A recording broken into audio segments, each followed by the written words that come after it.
In this video, let's talk about how you can highlight a PDF using your MacBook. Let's get into it. So the easiest method without downloading any kind of software is by locating a PDF file on your computer in a Finder and selecting it at first, and then pressing the spacebar on the keyboard to open up the preview of this document. Once you're in here, at the top of the page, you have the edit button, which looks like a pencil icon in a circle. When you click on it, you get to edit that PDF. And if you click on this icon for highlighting, what you can do is just to grab any sort of text right here and perform the highlight, right? So when you go in here, you can highlight it and the background of that text will turn a different color.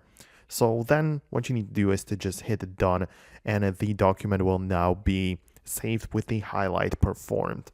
However, this doesn't offer that many features besides this, and it could be a little bit more extensive when it comes to highlighting. So for this, I would recommend you to get a third-party PDF editor.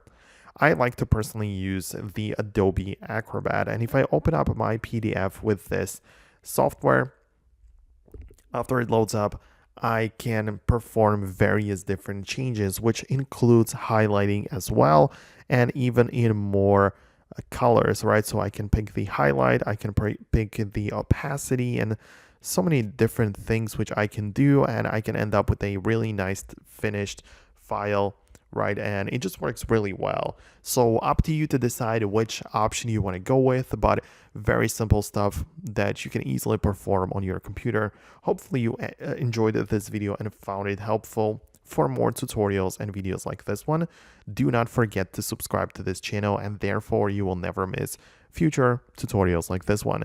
Thanks a lot, and I'll see you then.